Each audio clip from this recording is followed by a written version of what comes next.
Hi, everybody. I'm Jim Rohn. What a pleasure it is for me to come and visit with you for just a few minutes here today. Tell you briefly a little bit about my story and share some ideas that might be beneficial. I've lectured in some high school classrooms in California and Arizona and some universities and colleges, Pepperdine University, San Diego State, Arizona State University. And so I've had a chance to talk to kids that are interested in themselves and interested in their future, interested in America, interested in what they can do with their lives, and listening to stories that might be beneficial. And I don't have a chance to, visit all of the schools and universities around the world, so this is a great chance for me by video to have a chance to tell you my story. Just briefly, let me tell you my story. I grew up in Idaho, farm country. My father still lives on the old homestead where I grew up, southwestern Idaho. He'll be 91 his next birthday, and I'm very proud of him. I went to high school. I graduated. I went to college 1 year. Halfway through my second year, I decided I was smart enough, so I quit. One of my major mistakes. I should have stayed in school. But I thought, heck, I'm smart enough to get a job. And back then I thought, that was it. If you're smart enough to get a job, what else would you need? Found out later, a big mistake. But anyway, I quit school at age 19, went to work. A little while later, persuaded a beautiful young lady to marry me with a lot of fancy promises. And fortunately for me, we got married. A little while later, I started my family. And I'm out there working hard, doing the best I thought I could. But year by year, I kept falling a little further behind, buying a little more than I could conveniently pay for on time. And the creditors are finally starting to call saying, hey, you told us the check was in the mail. I'm not feeling at all good about that. About age 25, I've got pennies in my pocket, I've got nothing in the bank, and way behind on my big mouth promises to my family, and wondering what could I do to make my life better. I was willing to work hard. That was not my problem. But I just wasn't making the progress I wanted to make. And then good fortune came my way. Sometimes it's difficult to describe good fortune, why something remarkable happens to you at a particular time. One of my friends says, well, hey, things don't just happen. Things happen just. And maybe that's it, I don't know. But my good fortune was I had a chance to meet a very wealthy man. His name was Mr. Schoaf, Mr. Earl Schoaf. A friend of mine had gone to work for him, and he started telling me about this man. He said, you got to meet this man. He's rich, but he's easy to talk to, and he's got a remarkable philosophy of life. And he kept going on, and I thought, well, I've got to meet this man. So shortly after that, I had a chance to meet this Mr. Schoaf, and I was impressed. He was rich. He was easy to talk to. Within a few minutes, I was dazzled. And I said to myself, I would give anything if I could be like that, rich and easy to talk to. What would it take? And then I thought, if I could just get around somebody like him, and if he would teach me and coach me, I would do it all. And that was my good fortune. A few months later, this wealthy man, Mr. Schoaf, hired me and gave me a job, and I went to work for him, and I spent the next 5 years in his employ. And then, unfortunately, at age 49, he died. But I got to spend 5 years with this remarkable man, his last 5 years of his life, and the first 5 years of my new life. And my dream came true during that 5-year period. This man took the time to teach me and coach me. He taught me the books to read. He taught me the disciplines, and he taught me the skills. And he taught me the changes to make in my language and personality. And the things he shared with me during that 5 years changed my whole life. Changed my income, changed my bank account, changed my future. I've never been the same. By the time I was 31 years old, I was a millionaire. So he taught me economics as well. So how lucky can you get to meet the right person at the right time who takes the time to share with you ideas that can change your life? A lot of rich people, right, don't take the time, but he did, and he also had the ability. Some people want to share their experiences, but they don't quite know how to say it. But he had it all, and he used language that I could understand, and those ideas greatly affected my life. I wish he was still alive today. If he was, I'd be calling him today one more time, thanking him for the time he spent with me sharing his life and his experiences that so dramatically affected my life. Then, how I really came to be invited to speak to you today. 30-plus years ago, I was living in Beverly Hills, California. And a friend of mine one day said, "Jim, you've got to come and tell your story to my service club." He belonged to the Rotary Club. And he said, "I know your story. Idaho farm boy makes it to Beverly Hills." But he said, "I know my club members would love to hear your story. Would you come and at our breakfast meeting and tell your story?" And I said, "Okay." So I arranged a little talk, went and shared my story that morning, and guess what? They liked it. And my phone rang. Another club called and said, "Would you come and tell us that story?" My phone rings. Another club calls, said, "We've heard about your story. We have a luncheon meeting. Would you come share your story?" First thing I know, I'm spending a little piece of my time giving these breakfast talks and luncheon talks. And then one day, a man who heard my talk about 3 times said, "Would you come and talk to my management and salespeople?"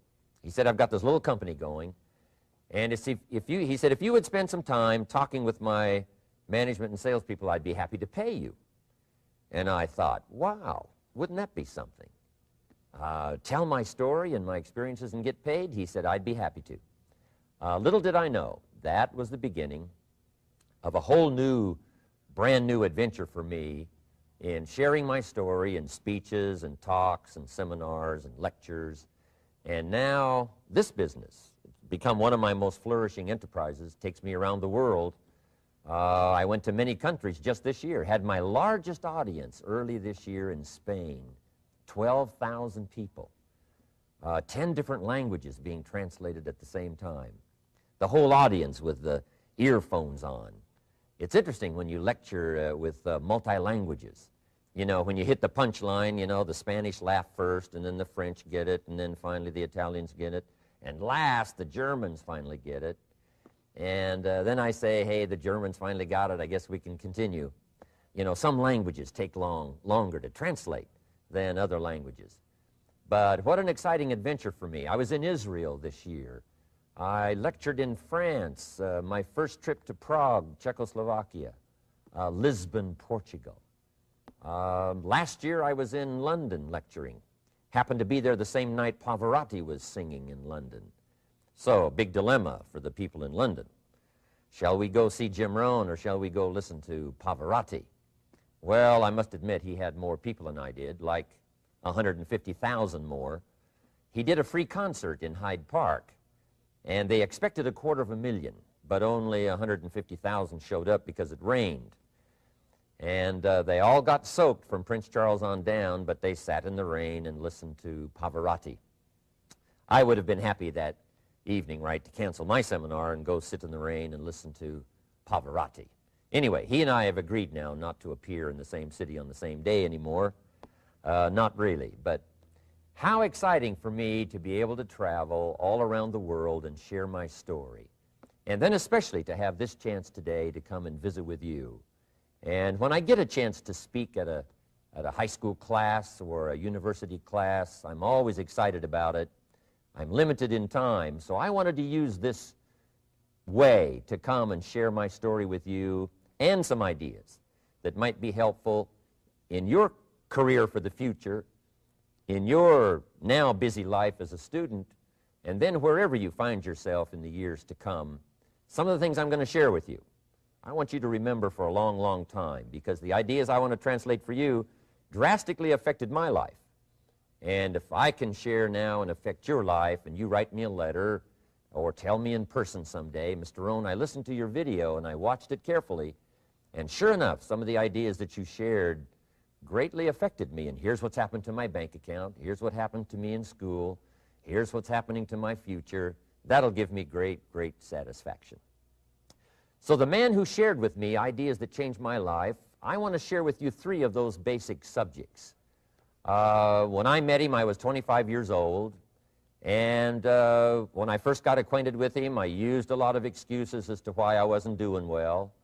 And he said, well, tell me a little bit about your story. And I told him, you know, I was behind on my bills, had pennies in my pocket and nothing in the bank, that I was embarrassed about being behind on my big mouth promises to my family. And then he gave me one little simple phrase that really forever changed my life. And here's what he said: Mr. Rohn, if you want the future to change for you, you've got to change. And he said, if you don't change, the next 6 years of your life is going to be just like the last 6. You'll still be behind on your bills. You'll still be behind on your promises. But then he gave it to me in the form of a promise. When I was 25 years old, I've remembered it all these years, and I've shared this promise now with probably over 3 million people in the last 30-plus years. And it's going to be valid for you, so listen carefully to this promise. My teacher said to me, young man, if you will change, everything will change for you. If you will get better, everything will get better for you. What a clear message that was for me. He said, if you'll change your philosophy, if you'll change your habits, if you'll refine your thinking, if you'll change and accept some new disciplines, if you'll turn the corner where you've been in the past, go for a new life for the future, he said all kinds of remarkable things will happen for you if you will change. Before I met Mr. Schoaf, I used to cross my fingers and say, I sure hope things will change.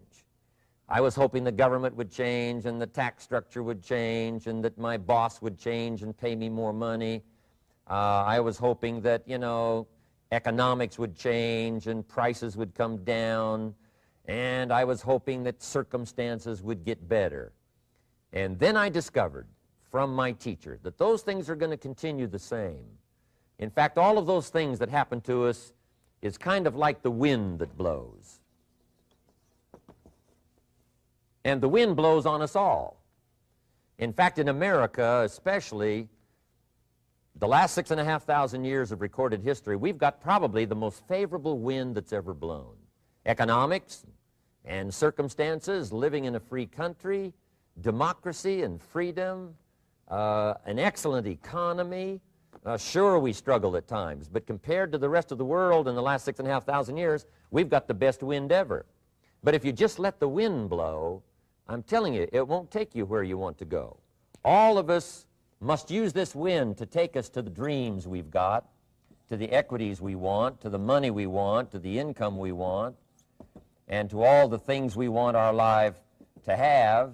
This is where we want to go, and we've got a good wind, but we must not leave our future just to the wind, just to the economy, just to the structure of the way things are happening today. Here's what we must learn to do, and that is set a good sail. And if you'll learn to set a good sail, and that's what my teacher taught me in those early days. He said, Mr. Rohn, the wind is going to blow however it's going to blow. Politics are going to be politics, and the economy is going to be the economy. And however it turns out, that's the way it's going to be. What you must learn to do is not to wish for a better wind. That's naive. The key is to wish for the wisdom and the skills and the learning so that you can set a better sail. And so that's what I did at age 25. I went to work not on the economy. I went to work not on the community. I didn't go to work to try to change the government. I didn't go to work to try to change my boss or the company. I didn't go to work to try to change circumstances. I went to work to try to change myself. And I picked up that promise my teacher shared with me, that if I would change, my income would change. If I would change, my bank account would change. If I would change, my future would change. And sure enough, his promise came true for me. The first 6 years of my economic life, I wound up broke. Those pennies in my pocket, nothing in the bank, behind on my promises. The second 6 years of my economic life, I wound up rich. But interestingly enough, the second 6 years of my economic life, the government was about the same and the economy was about the same. You know, the companies were about the same. What they paid was the same. Circumstances around me were the same. You know, my negative relatives were the same. But I was not the same. That's how my life changed. And that's how things started working for me, changing my life all those years ago. So that's what I wanted to share with you to begin with, this beginning of what Mr. Schoaf shared with me, that if I wanted my life to change, this was what I was going to have to do. And so he broke it down into 3 subjects. that really made an impact on my life, and I want to share those with you. The first subject he called personal development. And the second subject he called setting goals. And the third was how to become financially independent. And I'd like to give you just a few clues from those three major subjects that so dramatically affected my life. And let's get started. The first one is personal development. Now, in illustrating personal development, Mr. Schoaf, my teacher, started with money. You know, money's not the only place to start in talking personal development, but it's where he started, so let me share the thoughts he shared with me back then. Let me share them with you. Here's the best lesson I can give you on economics. It's very simple. We get paid for bringing value to the marketplace. That's about as simple as I can put economics. We get paid for bringing value to the marketplace.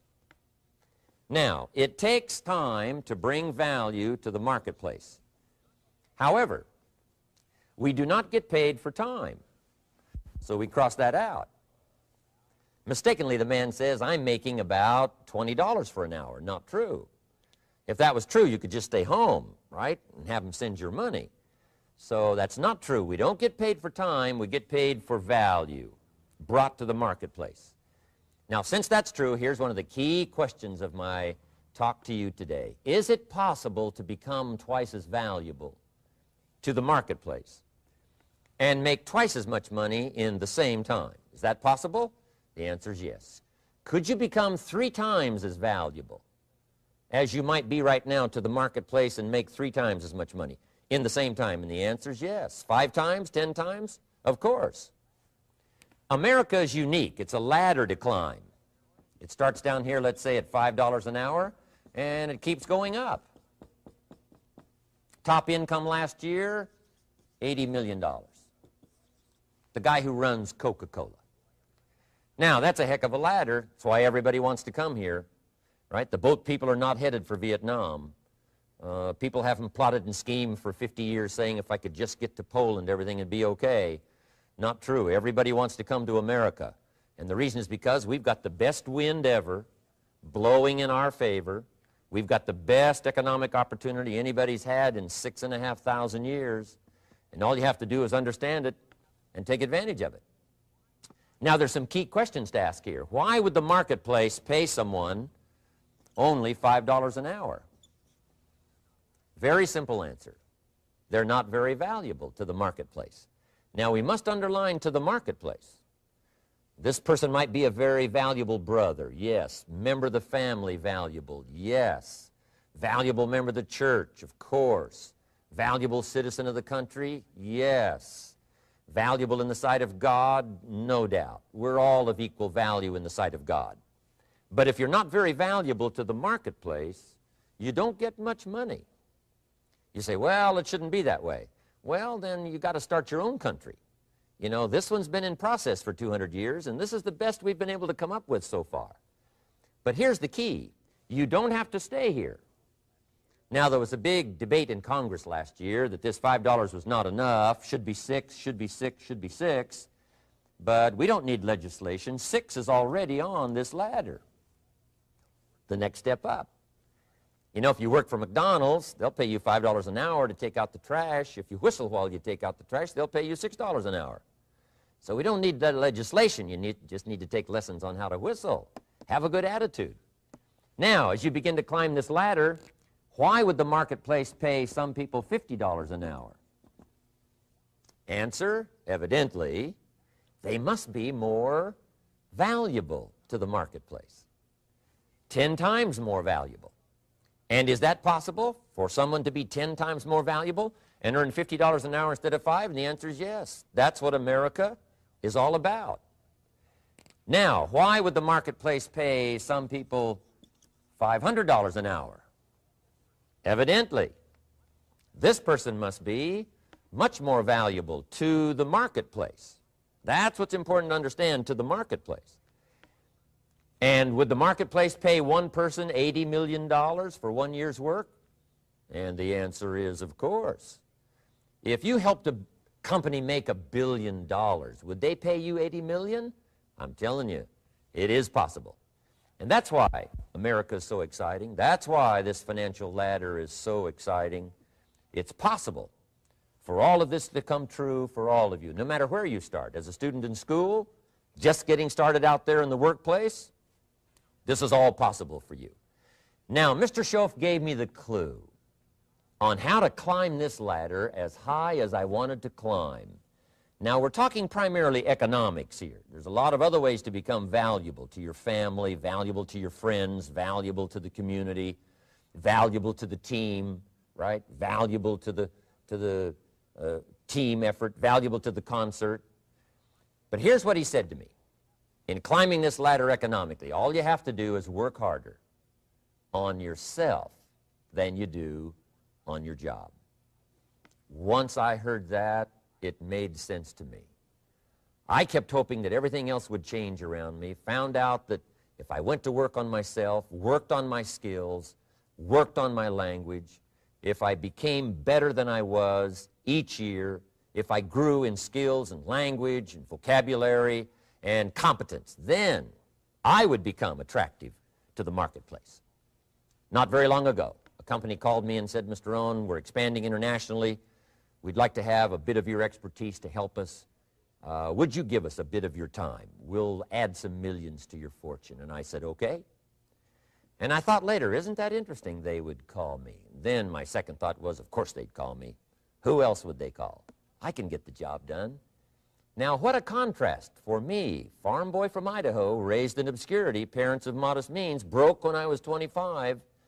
How come I would get a telephone call and someone offer me a lot of money to help them in expanding around the world? Simple answer, evidently, something happened to me between age 25 and where I am today.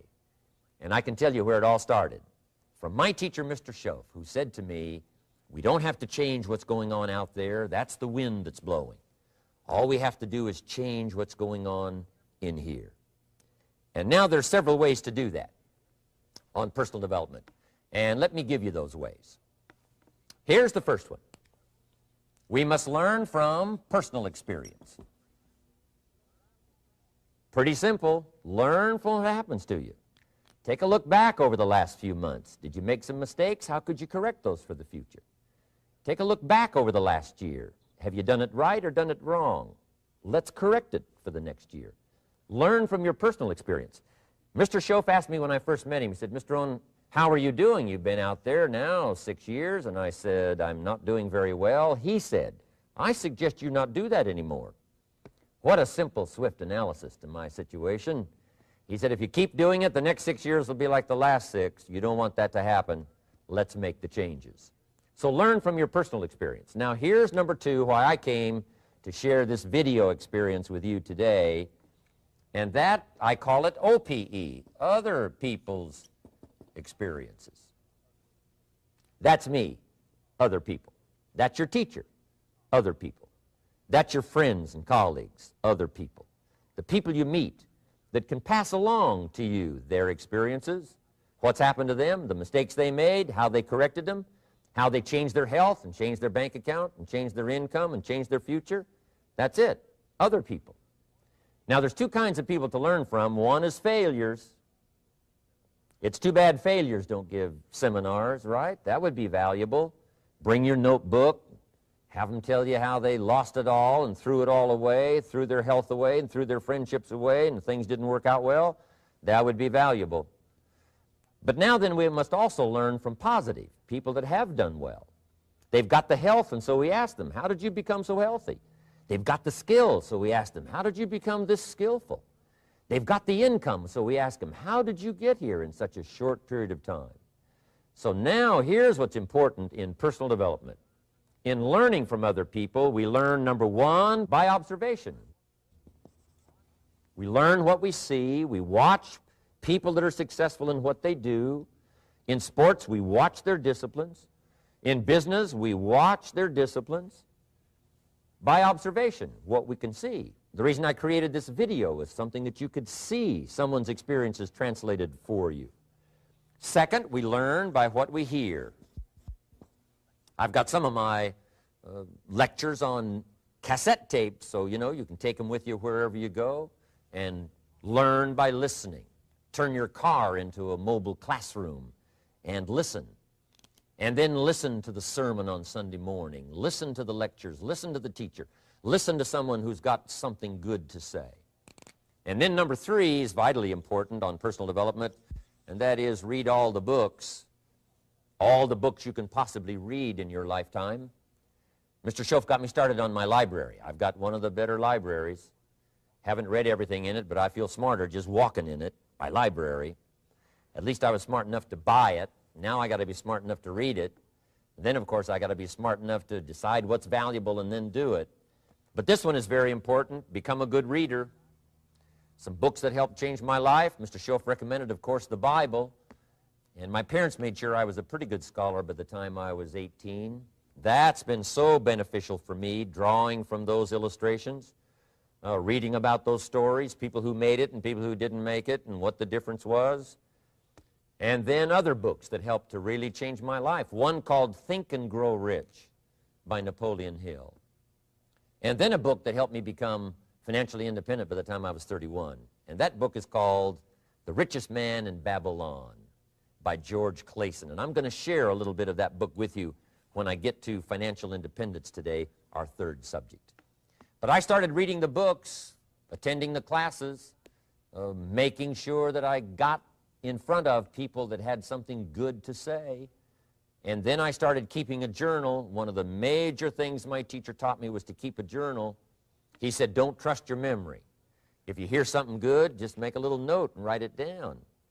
Now, at first I took, notes on pieces of paper and torn off corners and backs of old envelopes.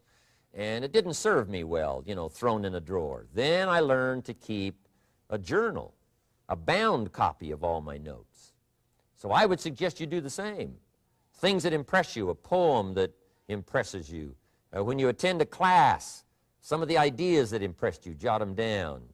You read something in a magazine, right? Some ideas. Take those out, put them in your journal. Keep a good journal the rest of your life. This will serve you well. My journals make up a significant portion of my own library. And if you saw my library and saw my journals, I tell you what you'd have to say. This is the library, and these are the journals of a very serious student. No wonder Mr. Rohn is invited to lecture and speak on his experiences around the world.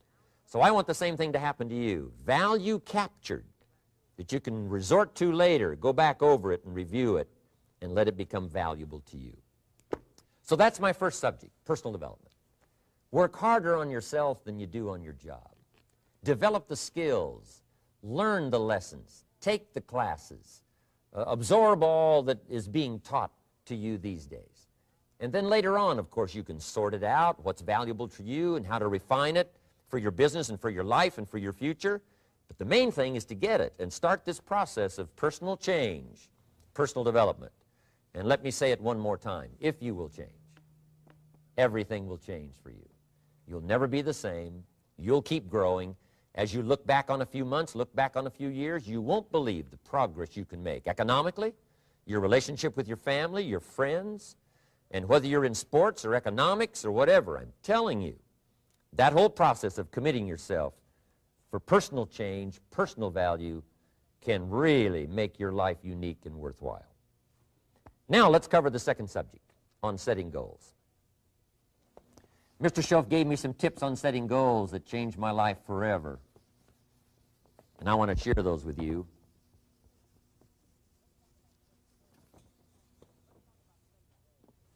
So let's talk about setting goals, and I also want to tie it to personal development, and you'll see how I'm going to do it as I progress here. Setting goals.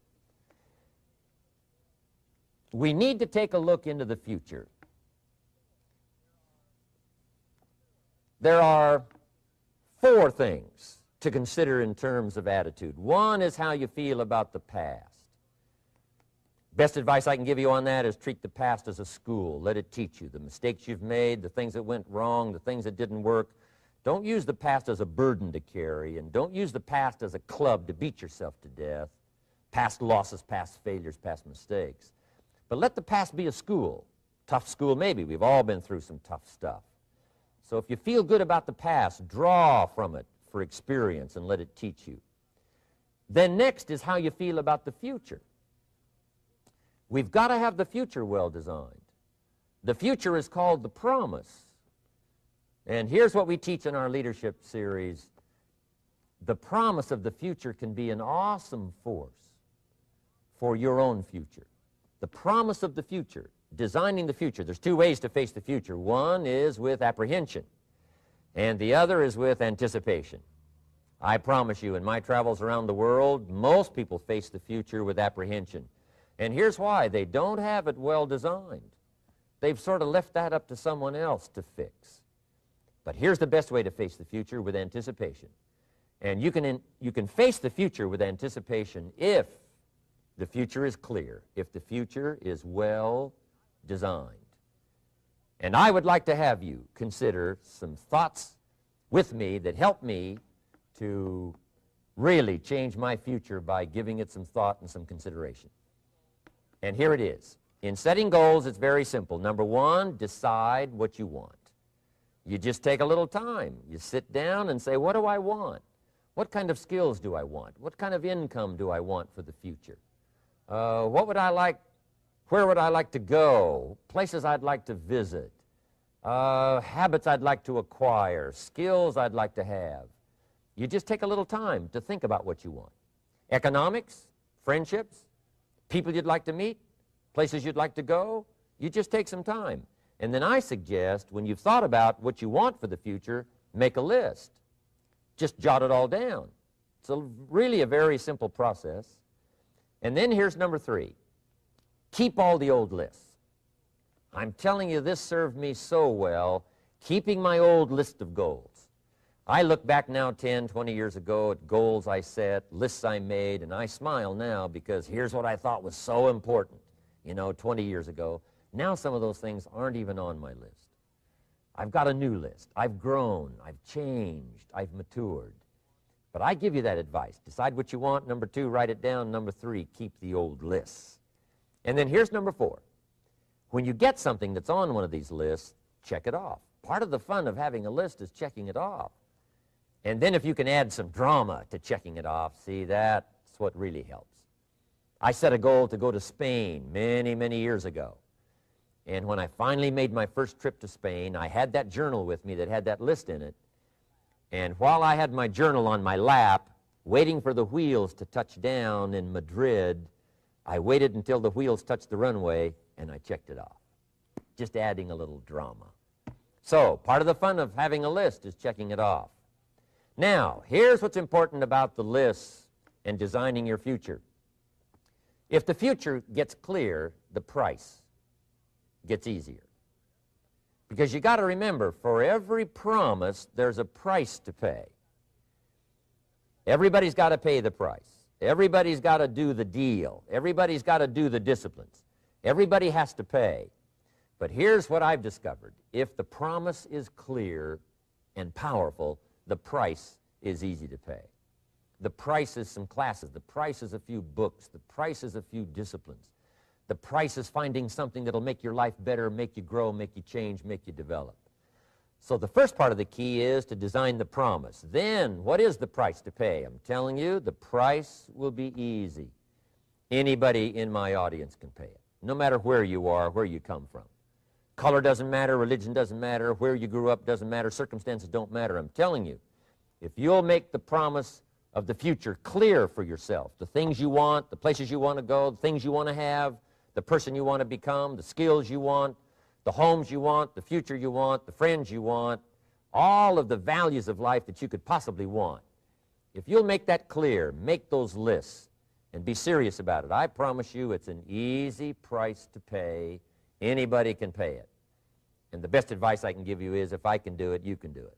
Farm boy from Idaho, raised in obscurity, I changed my life, turned it upside down, turned it all around, found economics, found future, found promise, and if I can do it, you can do it.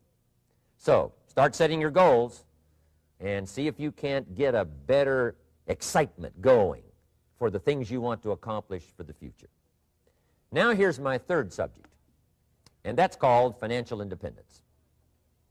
Oh, by the way, before I get to financial independence, let me cover one more point. One of the major reasons for setting goals is for what they make of you in achieving them. My teacher advised me when I first got started at age 25, he said, "Jim, why don't you set a goal to become a millionaire?" He said, "It's got a nice ring to it, you know, enough zeros to impress your accountant."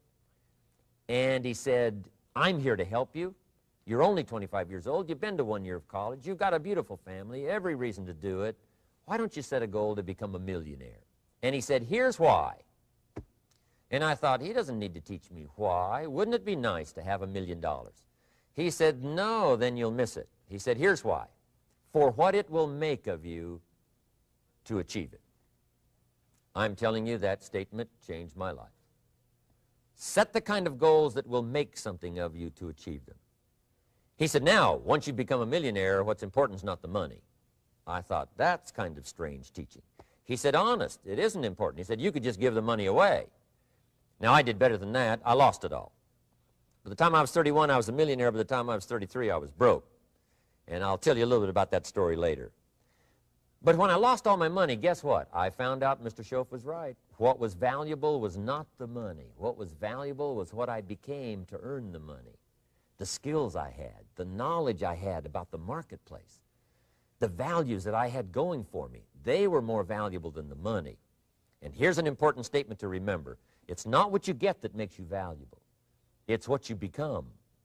So part of the key here is to set the kind of goals that will make something of you. Don't set them too low so that you don't have to grow and you don't have to read and you don't have to try and you don't have to stretch. Don't set them too low. And then don't sell out. Don't go for something that's going to cost you your virtue or cost you your values or sell out your principles. There's a good middle road here to follow. Goals that will inspire, goals that will help you grow, change, develop, and become better than you are. Okay. Now let's talk about financial independence. How to become rich by 40, 35 if you're extra bright, much sooner if you find an opportunity like I did. Let me show you how I did it. Financial independence. First of all, I like the phrase financial independence. Some people are a little bit concerned about using the word becoming rich or becoming wealthy, and I can understand that. I struggled a little bit with this. Is it okay to go for becoming rich, go for becoming wealthy? And maybe that's a bit too strong a word or strong a term. So here's what I've come up with that I think is comfortable for me, and that is how to become financially independent. I think it's every person's heritage here, especially in America, to become financially independent. Now, let me give you my definition of financial independence. Financial independence is the ability to live from the income of your own personal resources. Financial independence. Now, it depends on how you want to live. If you need $2,000, $3,000 a month, if you need $4,000 or $5,000 a month, if you need $10,000 a month, some people may need, you know, $100,000 a month. But whatever you would need to live, and you could earn that living from the income of your own personal resources, that's what I call financial freedom, financial independence. And let me show you how to acquire it. If you start at age 15, between ages 15 and 35 is 20 years. And in my personal opinion, based on my own studies and my own experience, 20 years, in my opinion, is enough time to become financially independent. If you're not, you don't live in the wrong country. Probably what's happened is you have the wrong plan. And it's easy to be a nice person with the wrong plan. I found that when I was 25 years old. I was broke at age 25, and I was a nice guy. You would have liked me. But I'm telling you, my plans up until then, especially my financial plan, left me broke. I totally changed it the next 6 years, and I became financially independent. So I know what I'm talking about. It is possible in a reasonable amount of time, 15 to 35, whatever, 20 years' time, enough time. You can do it in a much shorter period of time, like I did if you want to, but this is a reasonable enough time. But here's number one. First of all, you got to have the right philosophy. Philosophy is our ability to gather knowledge and sort through it and decide what's valuable. To develop a philosophy about life, a philosophy about our health, a philosophy about our family relationships, a philosophy about economics. And if you develop the right philosophy, that's what helps to set this sail so that in 6 years it takes you where you want to go instead of winding up like I did that first 6 years of my economics, broke, no money, empty bank account. The right philosophy. Now let me give you a couple of philosophies to consider. Here's the first one. It's called the philosophy of the poor. And here it is. Poor people usually spend their money and invest what's left. That's the philosophy of the poor. Now here's the philosophy of the rich. Rich people invest their money and spend what's left. And here's the startling answer. It really doesn't matter what the amount is. What's most important is not the amount. What's really important is the philosophy. So I would ask you to adopt this philosophy of spending after you have invested. Invest first, then spend. And I've got a little formula that I'm going to share with you. Now, what should a child do with a dollar? I mean, there's a lot of debate going on, I'm sure, across the country on what a child should do with a dollar. Here's one opinion. It's only a child and it's only a dollar. What difference does it make? Well, in my opinion, it makes all the difference in the world.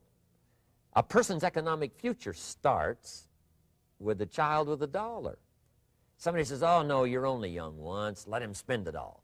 Well, when would you hope that would stop? Somebody says, well, wait till he's 50 and broke like me, and, and then he'll learn. Well, no, we don't want to wait that long. If I would have known earlier than age 25, I would have changed. In high school, if they would have had classes called Wealth 1, Wealth 2, I'd have taken both classes. I would not have waited until age 25. So, the earlier the better. So, what should a child do with a dollar? Here's the simple premise to begin with. Don't spend it all.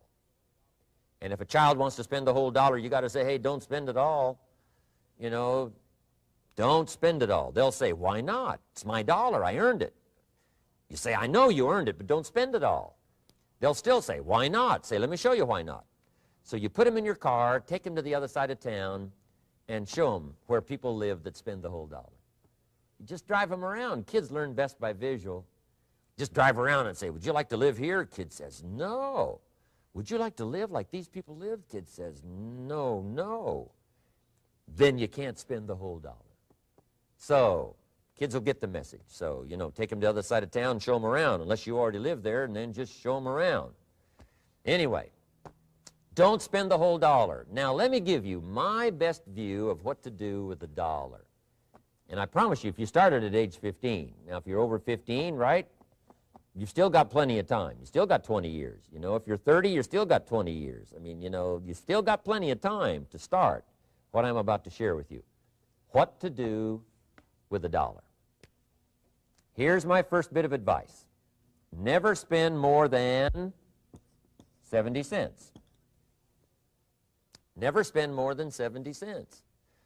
Now, you got to pick some number, and the number you pick is going to be determined by your philosophy. It's going to be determined by what you've been taught or your experience teaching yourself.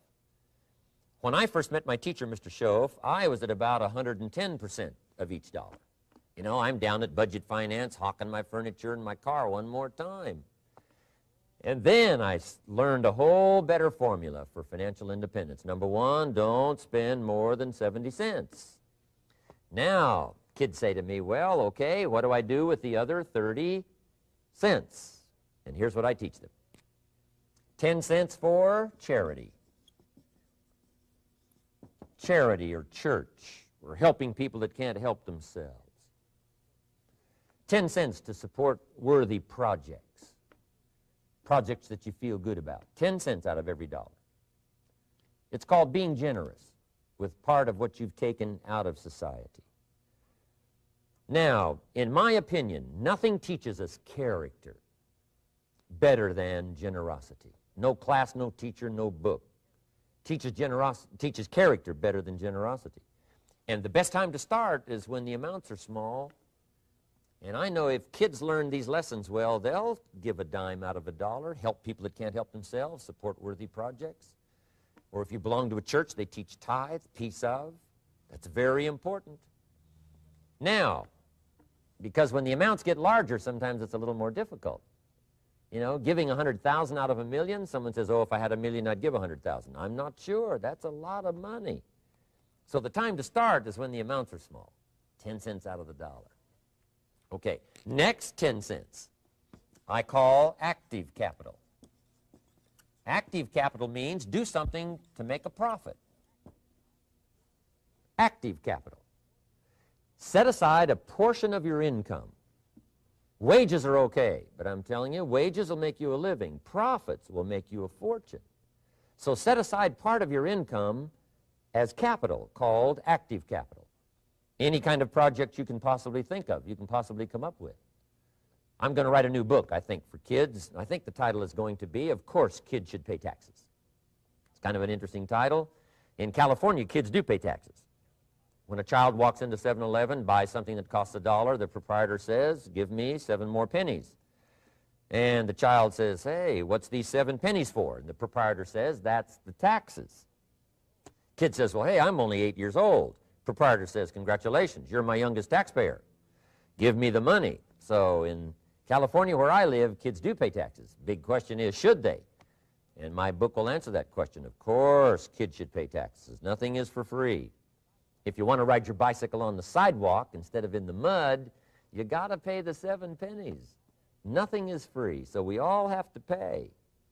So, 10 cents out of your living, out of the money you earn, set aside for capital. Capital to try your best to show a profit. And in my book, it's going to be all kinds of ways kids can make money, right? 2 bicycles, one to ride and one to rent. I mean, you know, it doesn't take long to figure out some enterprise that'll start making a profit. Then you must jot this down if you're taking notes. Profits are better than wages. 1, you can't usually start wages until you're about 16, 15, 16, but you can make a profit long before you're eligible to start earning wages. And then there's no limit to profits, and they can double and triple and quadruple. You know, there's no limit. It's incredible how fast profits can grow. So profits are better than wages. Wages make you a living. Profits make you a fortune. Now, the third 10 cents is vitally important. I call it passive capital. Capital you let somebody else use. A financial institution, stocks and bonds, mutual funds, whatever. Let someone else use it. You furnish the money. They use it to make a profit, but they pay you for the use of it, called interest. And here's one of the things that will make you financially independent fairly quickly, and that's called compound interest. And this is how you get it. Letting someone else use a portion of your money, your substance. They show the profit, they pay you interest. And this passive capital, I'm telling you, over a sustained period of time, if you'll develop this little 10, 10, 10, and 70, especially starting at age 15, I'm telling you, by the time you're 35, you will be financially independent. You'll have the ability to live from the income of your own resources.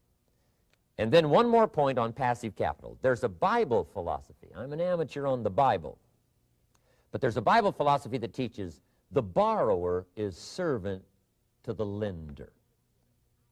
And if you want to be in a powerful position as you grow older, finally when you become mature, maybe have your own business, things have worked out for you for the future, the position you always want to be in is the power position, and that's called the lender. The lender is the power position. So if kids learn early enough, and then you ask them what they'd like to be when they grow up, I'm telling you, once they understand, they'll say, well, one of the things I want to be is one of those lenders. That's the power position, not the spender. No, you'll be pitied the rest of your life if you just become a spender. You got to become a lender. And I think this is one of the formulas to follow. 10 cents out of every dollar. Let someone else use it. Be the lender, power position. Then try to show a profit. Can't we teach our children how to take $1, search the neighborhood, find a broken wagon, pay $1 for it, bring it home, you know, clean it up, sand it until it's clean, paint it red till it shines, straighten out the wheels till they're true, take it back to the neighborhood, sell it for $5? Anybody can do that. Now, does the child deserve $4 profit? And the answer is yes. Society now has a mended wagon. And that's what America's all about. Finding something, touching it, making it better, making a profit, taking part of your resources, helping people who can't help themselves. Let someone else use it to make a profit. Some projects require more capital than one person has. Exciting. And then let them pay you for the use of it. America's had this philosophy now all these years. Communism has taught all these years capital belongs in the hands of the state, not in the hands of the people. We've been teaching all these years capital belongs in the hands of the people, not in the hands of the state. And we turned out to be right. Capital in the hands of the kids, capital in the hands of the people. Enterprises that make a profit, enterprises that grow. It's the hope of our future. So that little simple formula, I hope, will help you. Now, one more key on financial independence, and that is attitude. Attitude. Here's number one. I used to say, I hate to pay my bills. My teacher straightened me out on that. He said, let's see, Mr. Rohn, what you hate to do is pay $100 on an account and reduce your liabilities and increase your assets. I said, well, no, not if you look at it that way. He said, well, it all depends on how you look at it. So wouldn't you love to pay your bills, reduce your liabilities, increase your assets? You got to have that kind of attitude. I found out the same attitude about taxes. I used to say, I hate to pay my taxes. And Mr. Shove said, well, that's one way to live. But don't you understand? Taxes is how we care and feed the goose that lays the golden eggs. Wouldn't you want to do your share? Someone says, yes, but the goose eats too much. Probably true. But hey, we all eat too much. We all need to go on a diet. Better a fat goose than no goose. So I finally became a happy taxpayer. Now, I think taxes are too high, so I'm working to get taxes lowered for our economic future. But then whatever they turn out to be, I gladly pay and do my part, because that's what makes the whole system run, each of us doing our part. Now, I want these three subjects to be valuable for you. I want them to have meaning for you. I want you someday to be financially independent. I want you to have the personal development so that you feel good about yourself. If I had a chance to meet you someday, I'd like to have you show me the list of goals that you got started and say, Mr. Rohn, here's some I've already checked off. Here's the books I'm reading. Here's what's happened. I'm developing the skills. I'm better this year than I was last year. I've got more self-confidence. My skills are developing. That's what I want for you, and that's why I took the time to come and share in this video message with you. I do seminars all around the world, but this is one way that I can reach out and touch you in case you can't come to my seminars, wherever I am. Maybe this video will reach you somewhere, and it'll have an impact on your life. And what I'd like to do is later hear about it, a letter, phone call, or to have a chance to meet you in person. And now I'd like to leave you with these 4 questions called questions to ponder. These questions were valuable for me, and I want to make them valuable for you. Here's the first one, why? We all ask why we should work this hard, why take that many classes, why go to school that many years, you know, why take the notes, why read the books, why work that hard, why put yourself through the push-ups and the disciplines, why? Good question, why? Best answer to why, I think, is the second question. Why not? Why not see how many books you can read, how many classes you can take, how many skills you can develop? Why not see how valuable you can become to the marketplace and to your friends and to your family? Why not see what you can make of yourself? Why not see how far you can go, how much you can see, how much you can earn, how much you can share? Why not? That's the heritage all of us have, in America especially, is to see what we can make out of our lives now that we've been given this extraordinary opportunity. Now, my third question I'd love to ask you in person. But since I can't do it in person, I want to ask it of all of you. But I want you to take it personally. And my third question is, why not you? Why not you? With good self-esteem. Why not you starting to change and setting goals? Why not you starting to make progress toward financial independence? If I can do it, you can do it. I wished I had a lot more testimonials here today besides mine. A whole steady stream that would come by and tell you their story. Someone who started with nothing, finally run a big enterprise. A mother who was on welfare, now she owns her own business. in addition to my story. I wish I had a lot more. And if all of them told their story, guess how they would probably wind up their story? They'd probably say, just like me, why not you? If we can read, you can read. If we can change, you can change. If we can figure it out, you can figure it out. If we can turn it around, you can turn it around. There isn't anything you can't accomplish. That's what those testimonials would say. And so I want to say it to you personally. Why not you? You've got the brains. You've got the stamina. You've got the vitality. You've got the interest. You've got your life ahead of you. You've got the future. You can do it. If anybody can do it, you can do it. If one of us can do it, hey, we all can do it. And now here's my last question. Why not now? This is a good time as the 20th century starts to wind down, a few more years as we get ready for century 21. What a good time to set your goals, work on yourself, work on your skills. What a good time to get it together. What a good time to start this process. Personal development, growing, changing, developing, having a good plan for your money and for your life and for your future. Why not now? And I hope I have a chance to see you one of these days and share with you the experience, the reaction, the response you might have had from my message today. And until I get a chance to see you on this side of the world or the other side of the world, in some school or some seminar, or maybe I'll come and speak for a company that you work for someday, I hope I get a chance to meet you. Until then, I wish you the best. I want all that I have gotten to be yours and much, much more. God bless. Goodbye.